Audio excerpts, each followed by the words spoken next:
Hello. ఇప్పుడు ఏపీలో next elections రాబోతున్నాయి కదా, ఏ గవర్నమెంట్ అయితే బాగుంటుంది అనుకుంటున్నారు? టీడీపీ జనసేన వస్తేనే బాగుంటుందని. ఎందుకని బాబాయ్?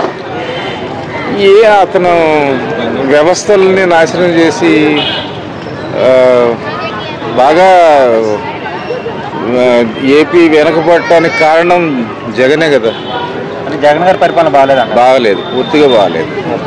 అంటే సంక్షేమ పథకాలు ఇచ్చాను అంటున్నారు కదా జగన్మోహన్ రెడ్డి. సంక్షేమ పథకాలు ఇచ్చి ఉపయోగం ఏంది? 10 రూపాయలు ఇచ్చి సాయంత్రానికి 100 రూపాయలు తీసుకొని బాగా అది ఇచ్చినట్టు కాదు. సాయంత్రానికి మళ్ళీ దాన్ని 100 రూపాయలలాగా తీసేసుకుంటున్నారు కదా. ఓకే, ఇప్పుడు పవన్ కళ్యాణ్ గారు చంద్రబాబు నాయుడు గారు కలిశారు కదా, ఆ ఎఫెక్ట్ ఏమైనా జగన్ మీద ఉంది అంటారా? 100% ఉంటుంది కదా. ఆయన వాళ్ళది ఉంటుంది, షర్మిలది కూడా ఉంటుంది. ఓకే, ఇప్పుడు చంద్రబాబు నాయుడు గారు వస్తే మనం ఏపీలో ఎలాంటి అభివృద్ధి చూడొచ్చు? మనం డెఫినెట్గా విజన్ ఉండే నాయకుడు కదా. ఇంతకుముందు కూడా మనం చూసాము అతను అడ్మినిస్ట్రేషను.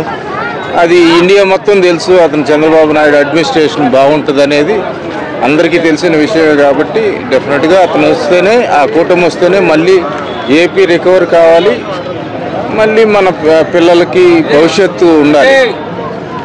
ఓకే, జగన్మోహన్ రెడ్డి గారు వైనాట్ 175 అంటారు, సాధ్యమైన అసలు వాషౌట్ ఏమో అనుకుంటున్నాను నేను.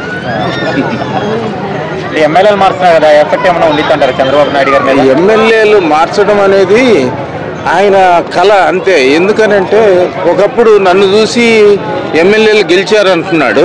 ఇప్పుడు అంత ఉండేటప్పుడు ఆయన ఎమ్మెల్యేలు మార్చాల్సిన అవసరం ఏంది? ఒకప్పుడు లాస్ట్ టైం 2019లో గెలిచింది నా ముఖం చూసే గెలిచానని అప్పుడు స్టేట్మెంట్ ఇచ్చాడు కదా.